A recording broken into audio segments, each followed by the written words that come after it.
Nagsalita na sa Senado ang cyclist rider na si Alan Banjola. Dito, ikinuwento nito ang buong pangyayari sa naging road rage nila ng dating pulis na si Wilfredo Gonzales. Ang tanong, sinabi na ni Banjola sa mga pulis na may baril si Gonzales pero wala daw makita ang mga pulis.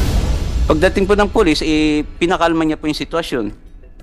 Ano po doon, tinanong po kami ng pulis ko anong nangyari, tapos sinabi niya po yung side niya, sinabi ko naman sa akin.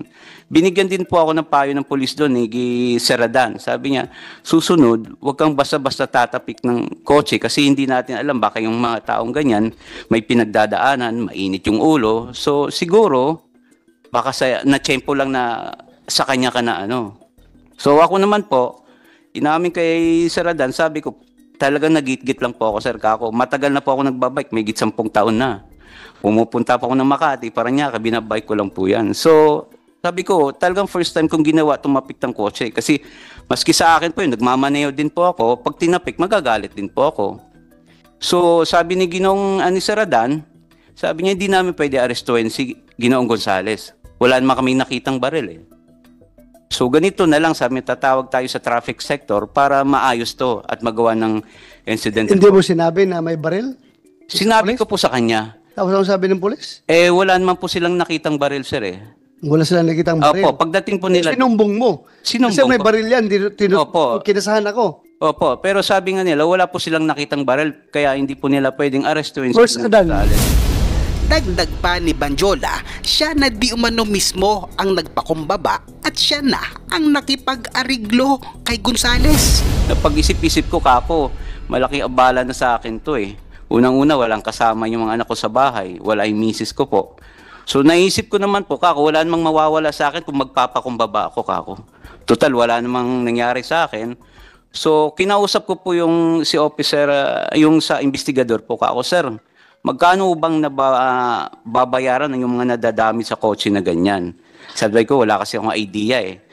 Sabi naman niya ng gano'n. Anong damage pala nung kotse niya? Yung nagasgasan ko po sa gilid, yung tinamaan ng handle ko. So gilid niya? Opo. Hindi mahaba sa tapik? Hindi sa tapik? Hindi po, mahaba po yun eh. Mula po doon sa puno hanggang doon sa driver's side po. Okay. So sabi ko doon kay sir, sabi niya, usually sa Banawi, mga 2.5 siguro, ganyan. Sabi niya, sir, ganito na lang po ako. Kausapin niyo na lang po si Ginoong Gonzales, pwede ko naman bayaran yung na-damage ko.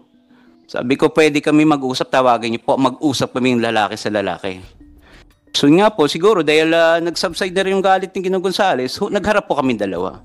So sinabi ko sa kanya, sir, Kako, kung ano may na-damage sa kotse nyo, babayaran ko yan. Pero hindi cash, Kako, hulugan kung gusto nyo. Doon nga po, siguro, napag-isip din ng Ginoong Gonzales na seryoso naman pa ako sa sinasabi ko. Sabi ko, sir, may 800 ako. Itong 500, ibibigay ko in good faith. Sabi ko, paunang bayad doon sa na-damage ko. Ngayon, kung may problema po doon, iiwan ko yung number, tawagan niyo po ako. Hindi ko po tatakbuhan yung responsibilidad ko. So, doon naman po sa portion na yon, humingi din po ng pasensya sa akin si Ginoong Gonzales. Sabi niya, pasensya ka na kasi pag rush hour, hindi natin maiwasan, may napapasok kami sa bike lane. So, pasensya ka na doon sa nagawa ko. So, doon po nangyari, nang nagkasundo kami, nagkamay po kami. Ako, wala na po akong galit sa kanya eh. Napatawad ko na po siya. So nagkamay kami, nagyakapan. Tapos ang isa pong inano ko doon sa pulis, Kako, sir, isa lang concern ko. Kasi papadyak pa po ako pauwi. Galing to ng Welcome Rotonda hanggang Caloocan. Sabi ko, paano po yung safety ko? So ang sabi po ni sir, sabi niya, huwag kang mag-alala. Bakit ka? Akala ko ba nagkaayusan kayo? Nagkabalikan kayo ng loob? Oh, hindi eh. Kamayan pa kayo? Bago po kami nangyari, sir, inano ko muna yung safety ko po, sir eh. So, before kayo nagkamayan, bago kayo nag-reglo, nagtanong ka? Opo. Alam ko after na. Hindi po. Sabi ko, paano po yung safety ko? Sabi ni sir, yung sa investigaro, walang mangyayari sa'yo. Pag oras na may gumalaw sa'yo, siya ang unang aarestuin namin, siyang person of interest. So, sumagot naman po si Ginoong Gonzales. Sandali lang ha, balikan ko lang yung sabi mo, nagbayad ka? Yun po yung good faith ng pagkabigay ko sa kanya, Your Honor, 500. Kasi nung una, ayaw nga niya tanggapin. Sabi, ba't di na lang 800? Sabi ko, sir, pangkain ko po yung 300 matitira kasi nagugutom na ako, nanginginig na ako sa gutom, Kako. Sigurado ka? In good faith na gusto? Opo, binigay ko po yung Your Honor. Kasi ayaw niya tanggapin? Nung una po, kaso nang huli na nakumbinsi ko na rin po. Okay. Sabi ko, hindi ko naman tatakban yung responsibilidad ko kako sa nagasgas, yung na-damage ko sa kotse mo. Babayaran ko yan, kaya iniwan ko po yung yung cellphone number ko po. So nang nagbitaw naman po si Ginoong Gonzales na walang mangyayari sa akin, doon na po na nagkamay na po kami. Niyakap ko po siya kasi wala naman po, okay na po sa akin yun eh. Nagpakumbaba na po ako. So doon nga po sa portion na yon, pati yung anak niya kinamayan ko kasi sabi ko walang samaan ng loob. Ayaw ko magtanim pa yun ng sama ng loob kasi nagayos na kami. So after nun po, umalis na po sila, kinuha ko yung bike. Pag alis ko po, tinawag pa ako po ng isang pulis na investigador. Sabi niya, "Sir, kain muna tayo o magkape kasi malayo pa papadyakin mo, madaling araw na." Yun nga lang po, iniisip ko yung anak ko dahil walang kasama. Hindi ko na po napagbigyan yung imbitasyon niya. Kaya doon na po, umuwi na po ako ng that time po. Doon po nagtapos yung lahat. At sa police station naman, okay naman di umano ang trato sa kanya ng mga pulis at hindi naman ito tinakot. At may malasakit pa sa kanya ang police investigador. Doon sa police station, were you treated properly ng kapulisan? Wala naman po ako nakita Wala ka balik reklamo doon doon? sa ginawa naman po nila yung trabaho nila. Ginawa nila? Hindi naman po ako tinakot doon eh. Maayos po yung tinakot? pagtrato nila. Okay ka, Actually okay po, ka. kinakausap po nila ako doon. May binibiro nila ako para lang po mawala yung kaba ko. Yung Pero ganun. yung tagal, di ba? Anong oras nangyari yun? Alas 6? Actually po, nagtagal kami, Your Honor, sa traffic sector kasi nga marami pong inaasikaso yung investigator doon, traffic investigator. So yung alas 6, umabot ka ng alas 2 ng madaling araw, okay lang yun sa'yo? Wala kang reklamo? Wala pong reklamo doon, Your Honor. Wala kang iniisip na itong mga pulis na ito? Ay, wala naman po. Ang sa ginawa naman po nila, trabaho po nila yun eh. Wala po akong magagawa. Okay. Trabaho po nila yun. So, sinunod ko lang naman po kung ano yun. So hindi ka feel threatened doon sa police station, ha? Okay ang pakiramdam mo? Wala po. Wala po akong nakitang mali doon sa pagtrato nila sa akin. Actually nga po, si- kung galit sa akin po yung isang pulis, ba't pa niya ako ayaing kumain? Kasi nga sabi niya, malayo pa papadyakin mo, kain muna tayo, di ka magkape muna tayo, sabi niya sa akin. So, doon pa, hinangaan ko pa po doon siya sa ginawa niyang yun eh. Actually, bumilba ko doon sa ginawa niya po sa akin na may malasakit siya sa isang ordinaryong taong katulad ko po. Okay. Pero dito sa usaping ito, hindi lang ito para kay Banjola ang usapang ito, kundi para sa lahat ng siklista at sa mga naging biktima din ng mga road rage. Tara, panoorin natin ito. Alam mo bang may kasalanan ka sa insidente na yon na humantong sa pagkasa ng baril? Siguro po yung Ayaw pagkakamali. ko na, sinampalok ka sa ulo. Hindi naman po ako nasaktan. Tapos kinasahan. Opo. Yun lang. Sorry po. Do you honestly feel na wala ka talagang kasalanan sa pangyaring yon? Ang isang pagkakamali ko lang doon siguro, Your Honor, yun talaga ko yung pagtapi ko po sa kotse niya na doon nagsimula lahat po siguro. So, may guilt feeling ka doon sa pagtapik mo sa Opo, kotse kasi niya? kung hindi ko po ginawa siguro yun, hindi kami hahantong sa ganung senaryo po siguro. Okay.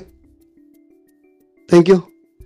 Now, Mr. Chairman, yes, sorry. right, Hindi, right. ayoko lang pakawalan yon, Mr. Banjo.